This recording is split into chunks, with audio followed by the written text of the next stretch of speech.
What's up, everyone? I'm John Koo, the Global Director of Social Media at SteelSeries, and I'm here with... MenaRD, the current world champion in Street Fighter. I love the intro, and we're here at the Capcom Cup, the 10th Capcom Cup, Yes. which I think it's so ridiculously cool that that's part of your intro. You are the current champion, and not just the current champion, the two-time champion. Yes. Which nobody else has ever done. And I know it's got to be floating around in your mind. What would it mean to be the three-time champion? I mean, do you put yourself on the top of the Street Fighter Mount Rushmore, you know? Well, rankings and where I am, like legacy-wise, that's up to the fans, up to the people that see my career.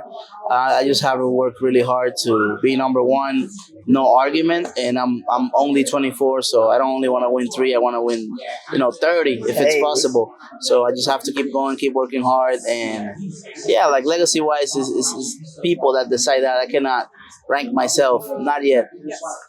Fair diplomatic answer. That's good. No, this is real. No, it is real. It is real. When Street Fighter 6 came out, what were your initial thoughts? Did you think it was long overdue? Were you excited or nervous about anything? Like when the game was announced and when you first started getting your hands on it, what were your initial thoughts? Well, as soon as I played Street Fighter 6, I know that the game was more aggressive, very different from Street Fighter 5 because it has the drive system instead of the V system. Right. But I noticed that if I, put in the time, at the end of the day, it's still Street Fighter. I still can figure it out. At first, it was a bit of a struggle. I was having a tough time, but then it clicked, playing every day and praying a lot. I have a lot of belief, and I just kept my faith strong, talk with my family, try my best, and started working out, thankfully. It's not always that easy. Like, just stick through it 1 month. Sometimes it takes years, but it worked out for me, thankfully, and I'm just trying to maintain myself there. What are some of the things that you're conscious about? To be at the top, the literal top of any game, any sport, anything, you have to be pretty focused every single day. Is it consciously on your mind every single day? The things that you need to do to stay at the top? Are you very regimented with your practice schedule, with how you're preparing for something like this? I believe that for you to master your craft to the level that you can be considered one of the best in the world, you need to be a little bit crazy because you have to sacrifice your life in a certain way. It's a phase of your life, basically, that's going to be just that. Street Fighter is my life right now. As long as I don't retire, Street Fighter is going to keep being my life. It's in my mind 24/7. Even when I'm talking to you about anything or chilling outside, it's still in the back of my mind. I'm still thinking a little bit about the game situations because it's the most important thing that I'm doing right now. And it requires me to adapt not only to what I have to do, but what other people are doing. Like, it doesn't matter how good I am if I don't adapt and change with the times. So for me, it's a lifestyle, For anyone that wants to be the best, it's something you got to make it your lifestyle. And I feel that that's the only way. No, I love that. With, something you're obviously committed to for the foreseeable future, what can you speak to about the fighting game community, FGC in general, especially compared to other games communities? What sets it apart? Like things you and I might know about, but to you this is your life, what makes the community, the fans of this game specifically, and the FGC in general, what sets it apart from any other esport, of any other game, in your opinion? Well, it's the mix of, there's a little bit of arcade culture. Everybody thinks they can beat you. Everybody thinks they have a chance. Right. So it's very different. I feel like when you play, for example, LOL or Call of Duty, it's teams, you need to be part of a team. You need to have a certain standard for you to know. So most people know they have zero chance.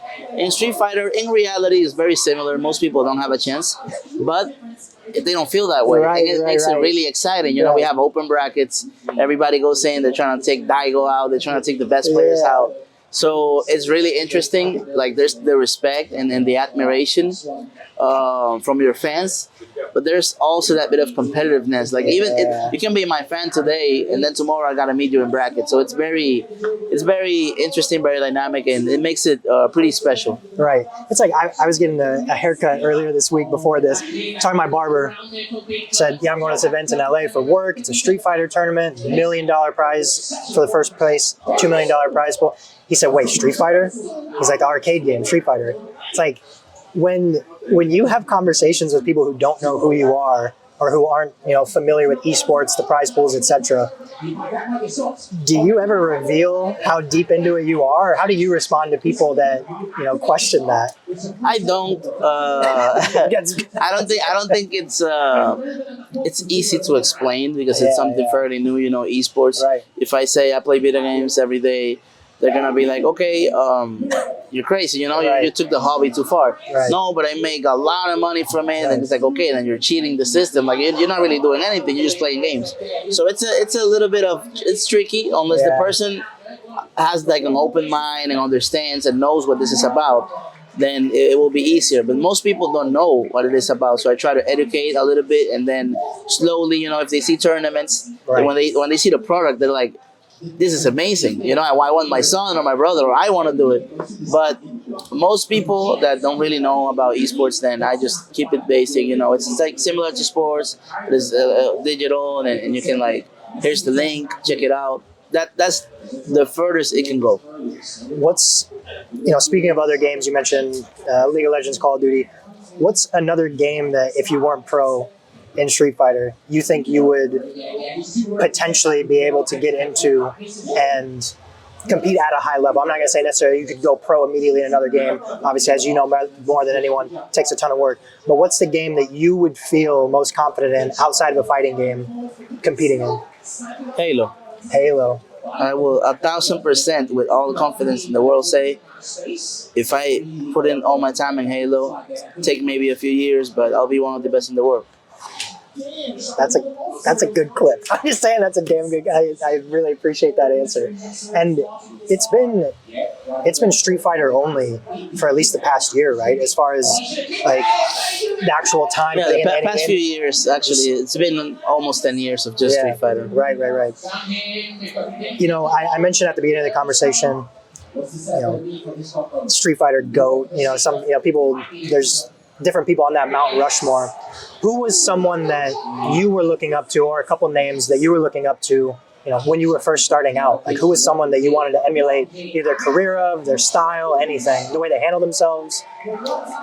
Well, at first it all started with my brother, Luiman, who put me into fighting games. He was one of the best in my country, in the Dominican Republic. So first I admire him. First than anybody. Then I started watching the international competitions. I started rooting for the Americans. Then I saw the dominance of Japan, of Korea, and I started wanting to be like them. Like, wow, I want to imitate this discipline. I'm from the Caribbean. We're very far apart from the Asian culture. So I started learning more and more about it, how they work, and what it means, to perform well for them. And I started admiring them too. One example is Xian from Singapore. He was really inspirational to me. But then I got my chance when I was 16 years old to travel to the USA. And it's what I explained about fighting games. I was nobody knew me. But when I came here, I came with this chip on my shoulder. And I saw Xian, and I didn't have the urge to ask him for a picture. I was like, you know what, I want to play you. I feel like I can beat you. It's the magic of the FGC. And when I started competing, it changed from... I still have a lot of admiration, outside of the game. Like, when I'm not playing, I feel that I'm like, these guys are amazing, But when I'm playing, that's just respect. It's not really... It's like, you're good, but I can take you. Well, it's interesting you mentioned that because, like, earlier you said it's a special part about the FGC. There's something inside of everyone that says, I might be able to compete against that person.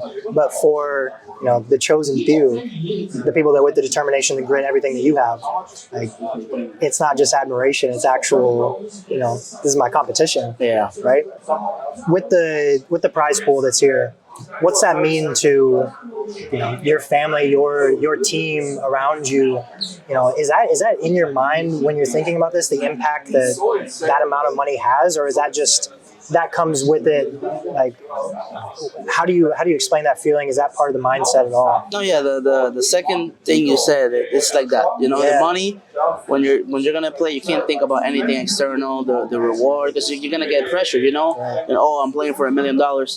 But at the end of the day, for me, you know, it's very good money. It will make me more comfortable. It will allow me to keep playing for years and not have to worry about, oh, is this gonna be a ride or not? You know, be comfortable and help my family too. Right. But I don't think it's about like a life change anymore. Already, when you have like a plenty of success, the money just keeps adding up, and it's a really good thing. But you start focusing more about legacy, about performing well, always, you know, dominating, and that's priority. The money is really good. It's $1 million, you know, but this is not the first thing on my mind at all.